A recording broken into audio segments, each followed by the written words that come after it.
About 8 billion inhabitants of planet Earth found out the same terrible news in one day. Someone saw it on TV. Others heard it on the phone while scrolling through social media or listening to music. Some witnessed this news in a dream while sleeping. Someone's voice said it in all languages to ensure everyone understood it. I have good news and bad news for you. Let's start with the bad news. You're all characters in YouTube videos in which your planet gets into a situation where the moon breaks in half. For the audience, it will be a hypothetical story, but for you, these events will become a reality. The good news is that I was joking. There is no good news. But don't worry, the apocalypse won't start on your planet. Maybe just a little bit. Have a nice day. At first, the entire population panics. Then, a few days later, everyone calms down. Maybe it was a mass hallucination, and the moon will be alright. But at this moment, scientists have discovered the danger. A colossal meteorite is flying towards us from the distant depths of space. This meteorite is super fast and pretty flat, but has sharp edges. Fortunately, it will miss the Earth by a few thousand miles, but the moon won't be that lucky. The meteorite flies through our Earth's only natural satellite directly in the middle. So it passes through the moon, sweeps past our planet, and flies away into distant space. At this moment, all people can't take their eyes off the moon. The meteorite cuts it perfectly in half, gently, clearly, painlessly. So, what shall we do now? Will the Earth survive this? Our satellite breaks into 2 equal parts, but fortunately, they don't fly away from each other. The moon's great gravity attracts them back like a magnet. Scientists are sure that the parts will connect in a couple of billion years, and the moon will become the same as it used to be. But the coolest thing is that people won't feel any changes. Everyone around the world will celebrate this good news. The voice was wrong. But then, another problem appears. A massive meteorite in the form of a shoe is flying from the deepest space to us. It enters our solar system and approaches the Earth at high speed.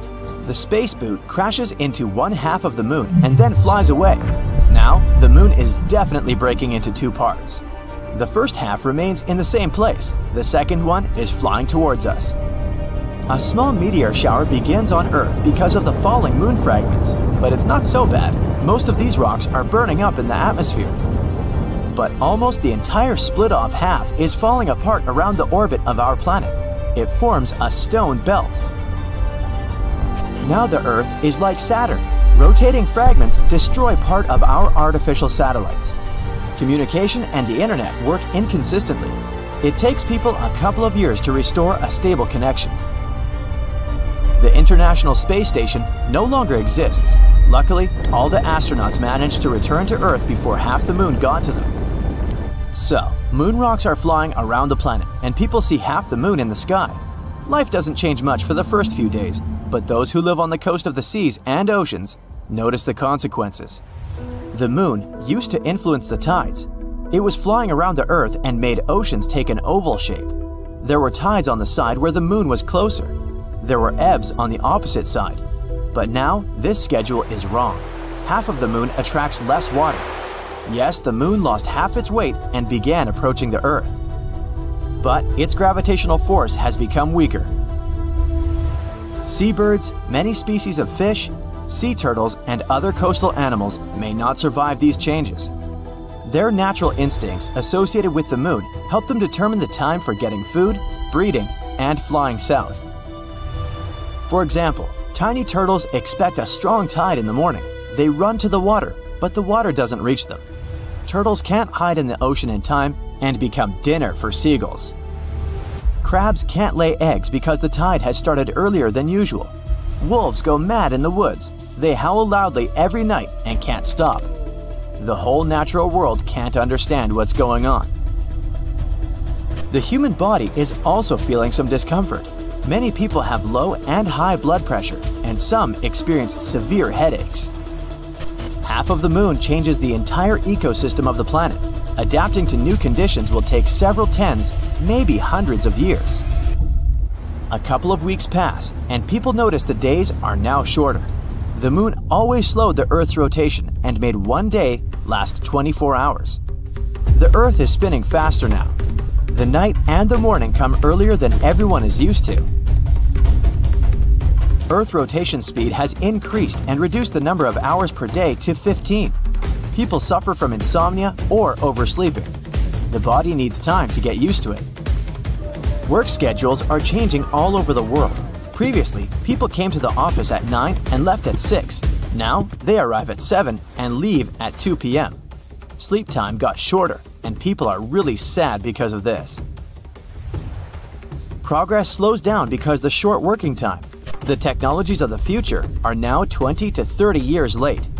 Hourly pay remains the same, so bosses now pay less for fewer working hours. The whole moon stabilized the weather and climate on the planet. Look at Mars. It has 2 small moons. They quickly spin around it and rock Mars around on its axis. As a result, strong winds, sandstorms, and thunderstorms often happen on the red planet. Now the half of the moon that approached us takes the Earth out of stable rotation. This changes the seasonal temperatures in the world. It even gets hotter in hot places. And snowstorms are raging in cold regions. There are short, massive downpours instead of sunny weather. A typical breeze can grow into a hurricane and small waves into a tsunami. The seasons are changing faster now. Winters are colder and summers are hotter. Changing the rotation of the planet affects the Earth's magnetic field. Since the compass and navigation systems are unstable now, we need to recalculate where the north and south are. Birds can't fly south to wait out the winter since they don't know what direction to fly. Their inner compass is broken. Several hundred years have passed. People are entirely accustomed to the new conditions on Earth. New species of animals and fish have appeared. Birds can navigate the sky by the moon again. The planet's economy has been restored. Hourly wages have become higher. People now get enough sleep from 5 to 6 hours a day and work for 4 to 5 hours. The reduction of day and night has also affected the entertainment industry. Movies now last 1 hour. One episode of some TV series lasts 30 minutes. Life goes faster. An average person now lives to be 96 years old. In fact, the passage of time hasn't changed at all. Its calculus did. Several thousand years have passed. People look different now. Now they have big eyes that absorb more light. Half of the moon doesn't shine as bright as the whole thing, so the nights have become darker. It took the human eye a couple of thousand years to develop the ability to see clearly in this new dark. Animals need to navigate better in these conditions, so their eyes have become larger and more sensitive. During all this time, people have cleared the orbit of moon rocks. Several space stations fly around our planet. And again, people hear this strange voice that once told them that they were all characters in one hypothetical YouTube video. This time, the voice says, "Your story ends because the video ends. I'm sorry. Good night." It all started with a minor change on our planet. At first, people noticed the moon had become brighter and a little bigger. But nobody paid attention to this. The moon affected tides all over the world. The water flooded the beaches, but it wasn't a tragedy. A lot of fish came close to the shores. People found giant squid, anglerfish, and other creatures next to the coast, although they usually live in the dark depths. New, stranger things happen every day. Birds no longer fly to the south in winter. They gather in huge groups, flying around cities with no purpose. The moon used to help them navigate in nature, so they can't figure out which way to fly anymore. In the boundless waters of the world's oceans, ship captains notice that compasses are now unstable. The arrow is pointing in different directions since the Earth's magnetic poles have changed. People realize the moon has started to approach Earth for an unknown reason. The moon's gravity affects the gravity of our planet. This entails changes in the climate, the behavior of all living beings, and the magnetic field. Now, it rains in the driest places and gets hot in the coldest lands. It's knocking down ecosystems all over the planet. People living near forests hear wolves howling all the time. The moon drives these animals mad. The Earth's natural satellite is growing in size and lights up the night much brighter. Nothing critical has happened yet. People don't panic because they don't want to believe the end is coming. But then, one day, the moon reaches a critical point. You're walking down the street listening to music, and at that moment, someone pushes you. Okay, maybe that guy is late for work. You keep walking, and a girl coming by hits your shoulder. "I'm sorry," she says, and goes away. You've noticed the fear in her eyes. You look ahead and see people running towards you. You take off your headphones and hear screams and sirens. People leave their cars and run away. Hundreds of seagulls are flying in the sky. You hear a strange noise among all the sounds of chaos. It seems to be water. How is this possible? You're in the city center, a few miles from the shore. But there's no time to think. You notice a huge wave flooding the streets and heading straight to you. You run into a building and go up to the 10th floor. From here, you're watching the water filling the city. The strong stream blows all cars, one-story buildings, and trees off the road. You notice a shark and other fish in the water. People are hiding in houses and on the roofs. The whole city is quickly plunging into a catastrophe.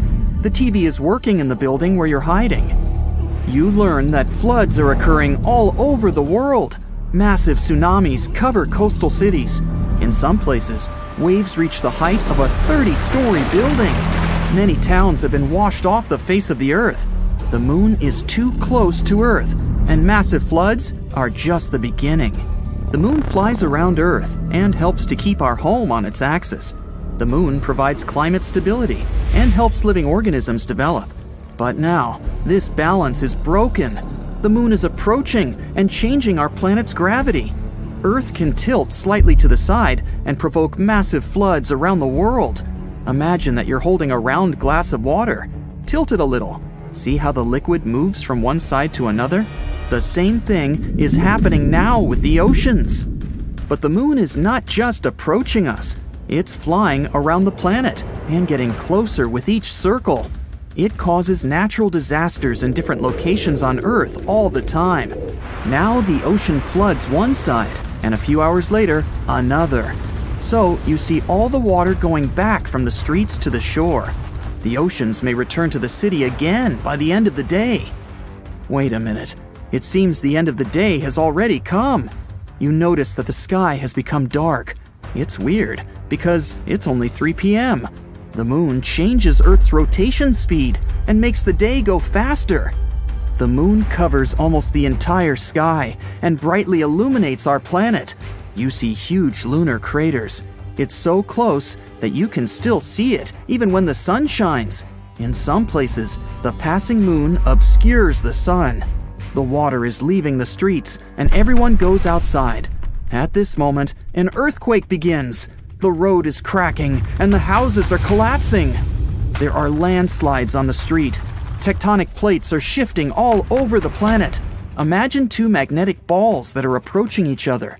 So, one ball is the moon, and the second one is Earth's core. What do you think will happen to what's above the core? That's hundreds of thousands of miles of the Earth's crust. And now, it's all moving.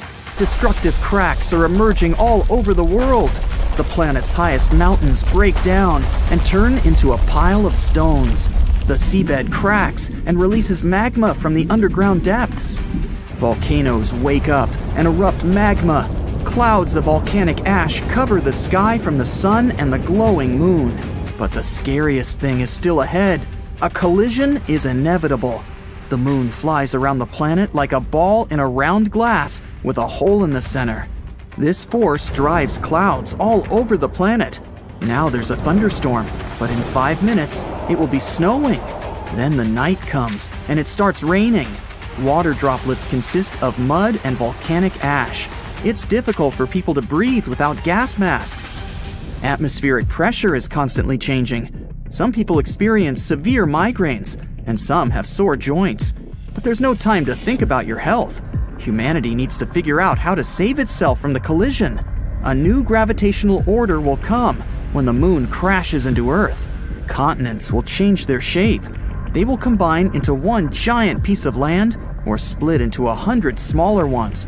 The energy of the collision can burn all the oxygen in the atmosphere and make the planet unsuitable for life. Hiding underground also makes no sense because of deep earthquakes. People decide to spend their last hours with loved ones and their families. The moon is getting closer. It's now at the same distance as the International Space Station. The moon covers the sky. Many cities are in the shadows because of the waves. Tsunamis, several miles in height, crash down on the ground. Millions of tons of magma collide with the ocean. Billions of gallons of water just evaporate. Moisture rises into the air, mixes with ash, and floods the land in the form of giant cumulus clouds. You've accepted the complete destruction of the planet, but something strange happens to the moon at this moment. You notice giant cracks appear on it. The moon slowly begins to divide into two parts. Both halves crumble into hundreds of large pieces. It's just falling apart. The Earth doesn't have a natural satellite anymore. It's just a pile of giant space rocks. But why is this happening?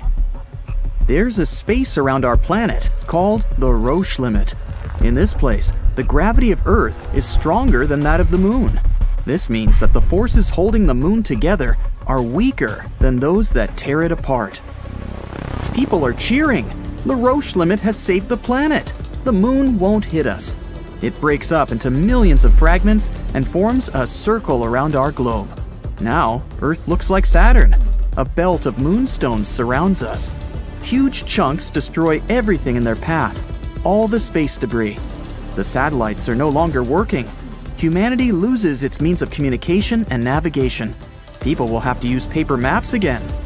The moon held our planet's orbit at a certain angle before these events. Now the axis is tilted differently. One hemisphere becomes closer to the sun, and the other plunges into shadow. The North Pole and the Arctic may turn into hot deserts, and the equator of the planet may be covered with ice. Winter and summer can last for years. The moon's remnants fly around Earth, but some of them fall on our planet. Lunar meteor showers destroy cities and create giant craters.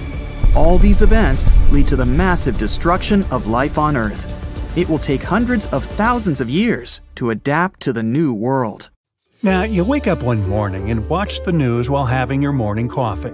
They did it again! Those scientists! The news anchor yells on the TV. A report was released a few days ago that the moon is moving further away from Earth's orbit. Its distance extends 2 inches per year. Over the past 2,000 years, it's drifted a total of 260 feet.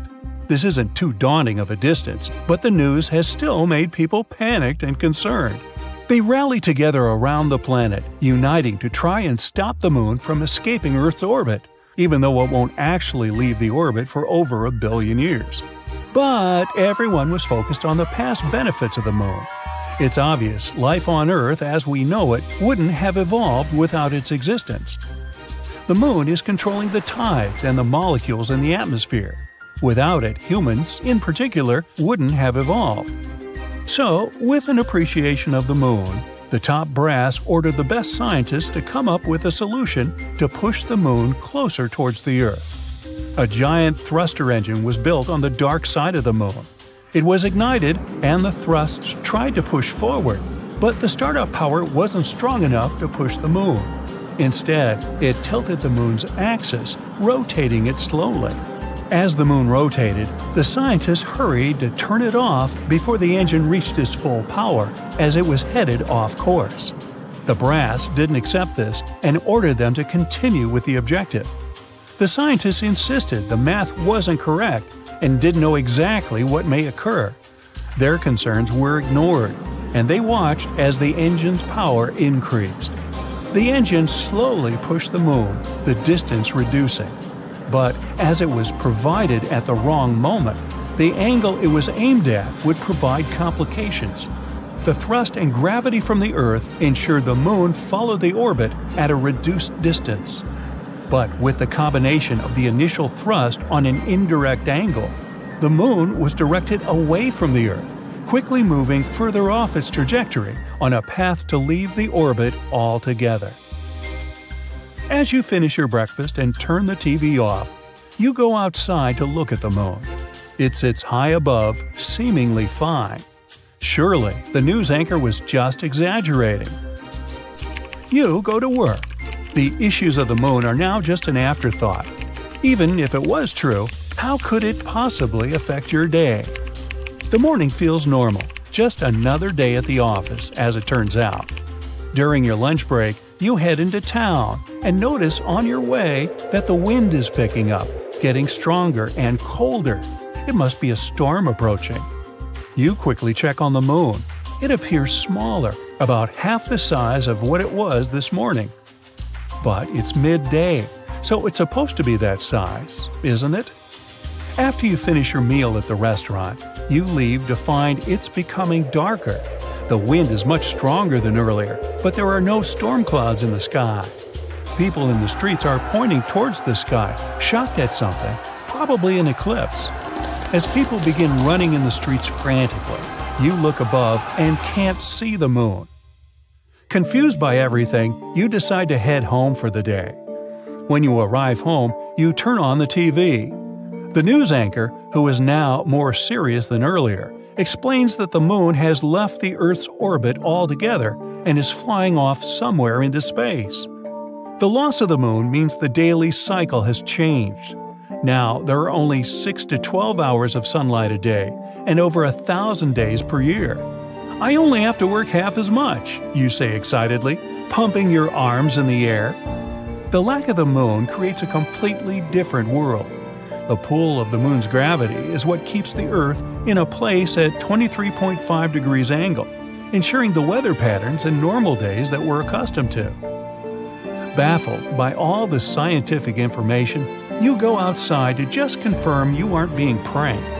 The shorter working week seems too good to be true. As you look out into the sky, you notice the stars are brighter than you have ever seen. You can clearly see the outline of the Milky Way's arms. The stars are far more numerous than you remember, with Venus glowing far brighter than them all. It's a beautiful sight, but you're not sure whether a clearer night sky was worth the moon's removal. You have never been interested in astronomy. You decide to go to bed. It's a good idea to adjust to the new night and day cycle. You set your alarm for 2 hours. That should be enough, you say to yourself happily. Tomorrow is Saturday, after all. You need to get up early to go surfing. Gotta catch those high tide waves. You wake up, get your things together, and drive to the beach. The news on the radio explains some issues about how the Earth is now more defenseless to asteroids without the moon. Then they talk about some issues with the tides. Something about how the tide is now 1/3 the size it used to be before. You're unsure how this could affect the waves. Maybe it means they will be larger. You park at the beach, grab your board, and look towards where the surf should be. It should be high tide, but the sea is somehow a lot further away than normal. You shrug off the hurdle of having to walk towards the water. After a long, enthusiastic walk toward the gnarly waves, your mood changes as you approach, staring blankly at the tiny waves. Upset, you head home. While driving, you listen to the news and pay more attention to the information provided. In place of structured seasons, there are only erratic weather patterns. Winds are faster and stronger, creating more powerful storms, and in some places, there are just stagnant conditions. The equator is no longer always warm. The poles aren't constantly cold. The depths of water shrink. Tides only adjust to the sun's gravity, reduced to 1/3 of the pre-moon depths. Throughout the world, the seas change in altitude, shrinking at the poles, and the bulge of water around the equator shifts. The moon regulated the tides and provided the periodic changes that were a key element to assisting with life on Earth.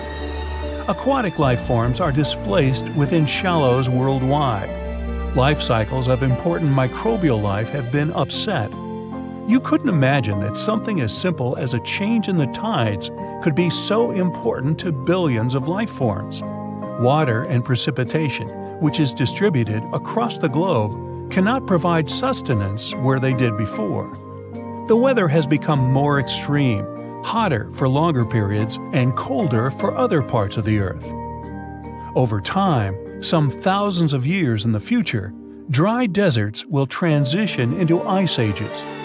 These intense changes disrupt the natural order of all things for life on Earth. Not only did the moon control the tides and weather, but it used to pull molecules within the atmosphere as it moved. The now constant movement disrupts molecules, creating barriers for future evolution. You arrive home, upset after learning the disheartening news.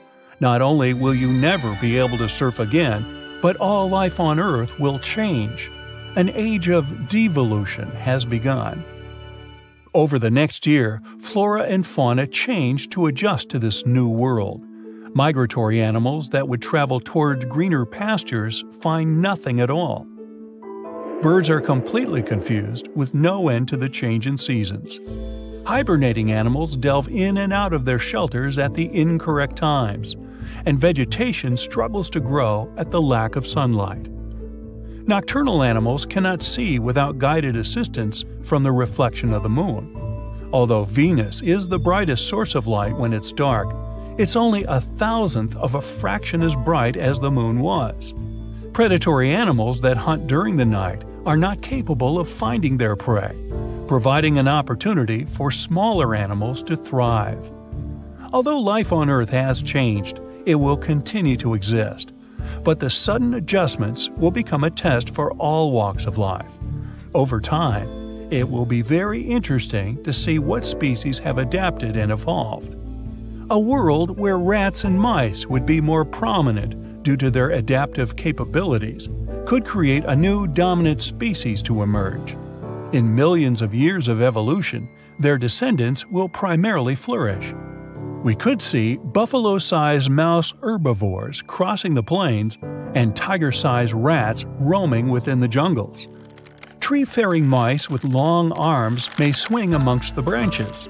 Others will probably move to the seas in place of mammals to feed upon aquatic life. Wide-eyed predatory rats may occur to have similar traits to bats, with echolocation, becoming the conquerors of pitch-black nights. All the new species that will emerge, undoubtedly, will continue to be monitored by humans, wherever we may be.